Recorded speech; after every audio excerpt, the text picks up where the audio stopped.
Welcome back to the Heroes for Sale YouTube channel. You'll probably notice that I am in a little bit of a different environment today. I'm actually recording in the studio in my apartment. In today's video, I'm going to be talking about two of what I think are the best ways if you're looking to get started, how you should be approaching the research and what cards you're buying. So the first tip that I have is going to be buy the players that you like, because worst case scenario, if you end up buying a player because you think that there's money in it, or if you think that there is an opportunity to make money, that you may end up just being stuck with the cards. And like I said, that is worst case scenario, because typically you'll be able to sell any cards that you buy.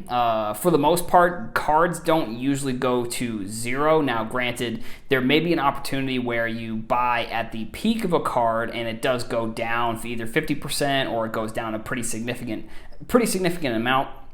Just as an example, one player that when I first got into sports cards I was buying was Corbin Burnes, who is a relief pitcher for the Brewers. Now, he was a rookie in 2018, so I was buying like some of his 2018 cards. Like I bought like some Gypsy Queen autographs, and I bought some of his Bowman autographs, which actually at the time weren't even his Bowman first autographs. So I still have those cards to this day, and I probably will sell them. I mean, realistically, like this was a scenario where I bought the cards for like $20 a piece, and now they're only like $5 or $6. So it may even just be something that it's not even worth my time selling, because there's other cards that I bought that have gone up in value. So I look at it from that point of view, where if you are making some of these mistakes, like maybe it's worth not selling the cards to remind yourself that like you should just be buying players that you like. And I mean, they don't always have to be players that you like, but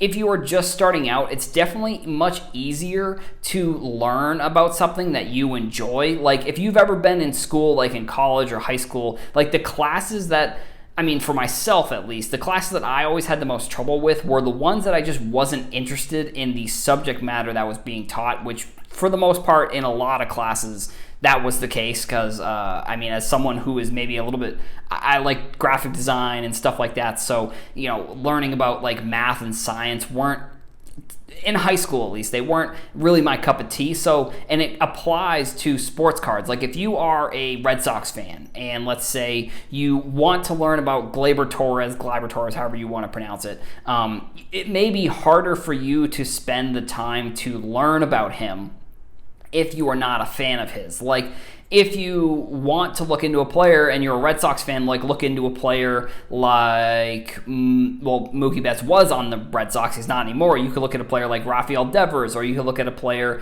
like Xander Bogaerts, but it's going to be harder for you to learn and harder for you to really grasp a lot of the information and market stuff that you're going to be seeing if you're not interested in the sport or the player. Like if you are a football fan, you should start looking at football cards. Now granted, a lot of the value right now is in quarterbacks. Now there is a little bit of value in running backs and wide receivers, but for the most part it's going to be in quarterbacks.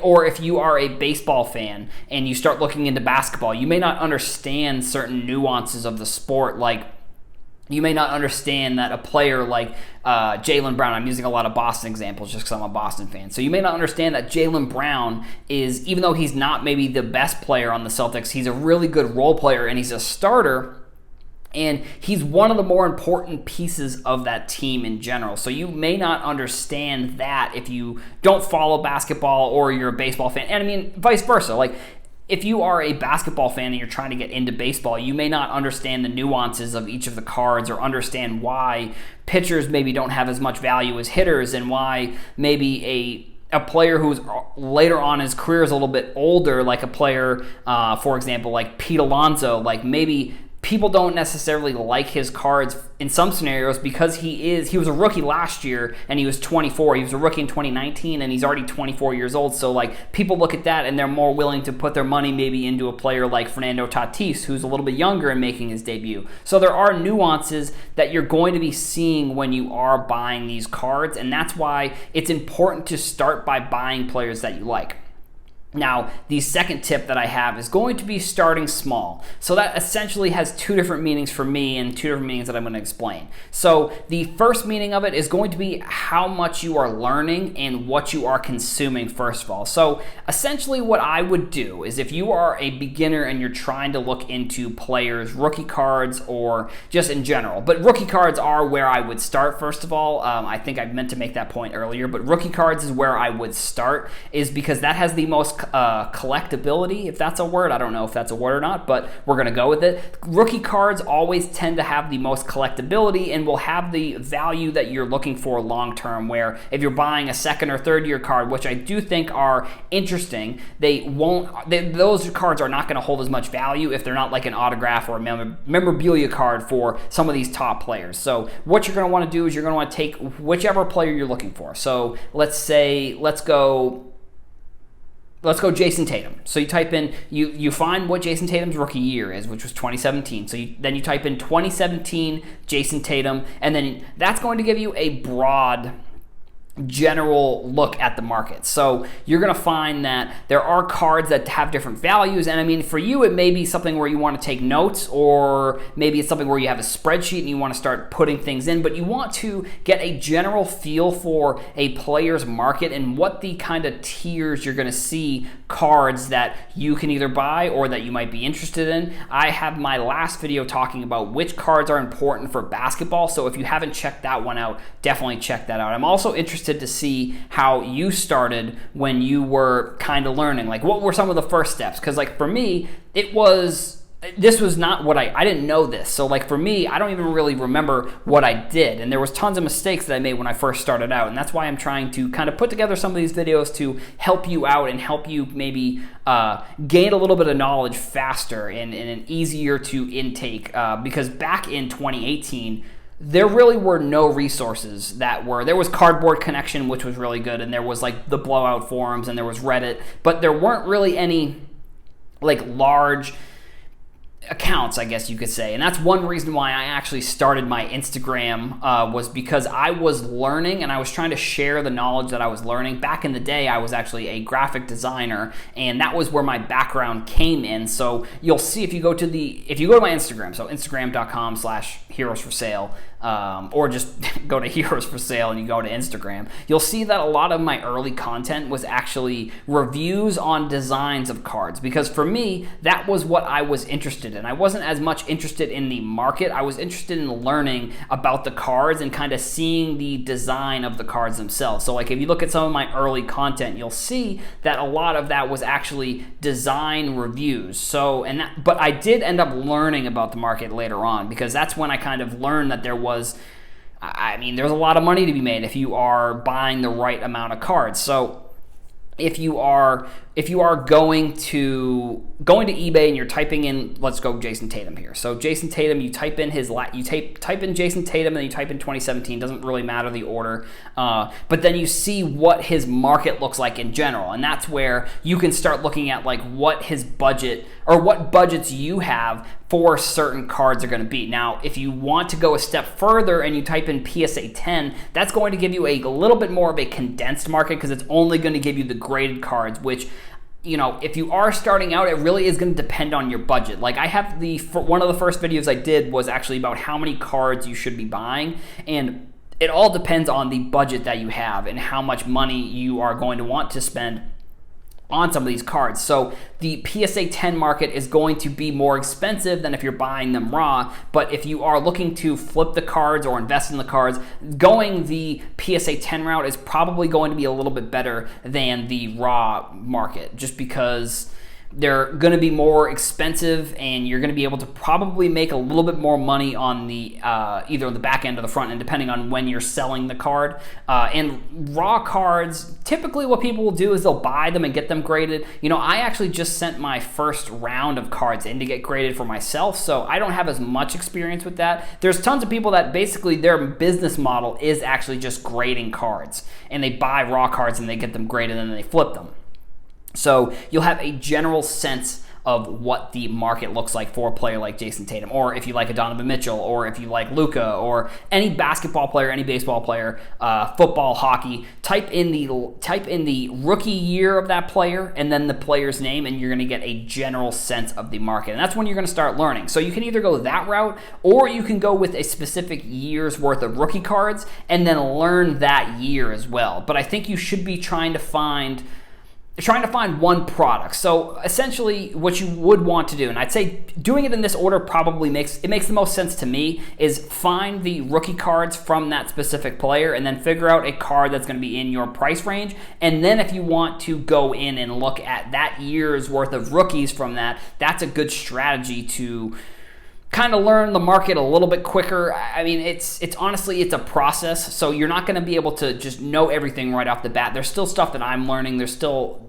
I learn stuff every single day, and I try and share that stuff on Twitter and TikTok and Instagram and here on YouTube. So I try and share any of this knowledge that I'm getting and that I'm learning, because there's still stuff that I'm learning. So like if you are new into the market and maybe this is your first attempt at trying to learn these products and cards, you're not going to get it right away. So don't even worry about it. Like, you're going to have to spend, 30, 40 hours. Realistically, I'm spending 3 to 4, 5 hours some days, like in most days. And that's also coming from a content perspective. So it's a combination of both. So it's making content, doing research. For me, that's the reason why I'm doing it that way. But for you, maybe you have like an hour or two. I think it's good to look at the market that way and try and learn. So the other aspect of starting small is going to be from a money perspective. Now, like I said, the budget that you have is going to be important, and the budget that you stick to is going to be important, because I'll tell you what, this hobby is one of the more expensive ones if you don't know what you're doing, and you can find yourself just buying everything, because it can get really exciting. It can get really, like, if you win an auction, it can get almost like addictive. So you want to be careful that if you have a budget, that you're not going over that budget just because just because, like, if you have a budget of $100, you need to make sure that if there's a card that's $110, you're not spending it, because, if you start making concessions here, you start making concessions there, then you kind of start getting out of control, and that's just what ends up happening. So there are so many levels. That's the other thing with this budget part. There's so many levels of players' cards you can get into, whether you're looking at, like, for baseball, if you're looking at a Bowman Chrome, or a Topps Flagship, or Topps Heritage, or Topps Chrome, or basketball, if you're looking at Prism, or Optic, or Select. There's so many different levels you can get into a certain player that, like, if you like a player, that's where it's a good way to kind of get involved, and get involved at the right amount that you can spend, because you don't want to be spending money that you don't have on sports cards, because the market has been very, very, very up and down over the past year. Like, we've seen it, some of the highest of highs, not the lowest of lows, but like the market itself does seem like it's continuing to go up, but like there will be times when it will go down. And if you get in at the wrong time, or you buy at the peak of a certain player, like for example, if you buy, like, if you're buying a player and they get injured or something like that, that's when you're going to find that their cards are going to go down, and you're going to lose some money. And if it's a severe injury, you may have to hold that player for upwards of a year or 2 years for them to really even get back to the level they were at. So that's why you want to look at each different level of the cards that players are in, because you can get in at almost any budget. There's going to be a card for you for most players. Like, if you're looking for like a LeBron or like a Luka or Giannis, like these top players, those cards are going to be a little bit more expensive, and you have to realize that. But if you're getting in on players that are on your team that you like, there's a good chance that those cards are going to be fairly affordable. Now, the last point that I want to make in this video is that you're going to make mistakes. I made mistakes buying cards my first few months. I bought random cards. Like for baseball, I talked about the Bowman Chrome. I was buying random Bowmans from random years, weren't even first Bowman, weren't even Bowman Chrome. Like, you're going to buy cards that are not the right cards, and that's just what ends up happening. Like, and you shouldn't feel like bad about it. It's just something that I still do even to this day. Like, I'm still doing research and learning about these cards and finding out all this information that I didn't really know. So that's all I've got for this episode of the Heroes for Sale YouTube channel podcast. I hope you enjoyed this episode. If you haven't had a chance to like and subscribe, I definitely suggest doing that. And if you want to check out other videos or other stuff that I have that I'm involved in, you can go to you can go to Instagram, you can go to TikTok, you can go to Twitter. That's where you're going to be able to find me, at Heroes for Sale. Go follow the podcast on Spotify and iTunes, and I will see everyone in the next episode.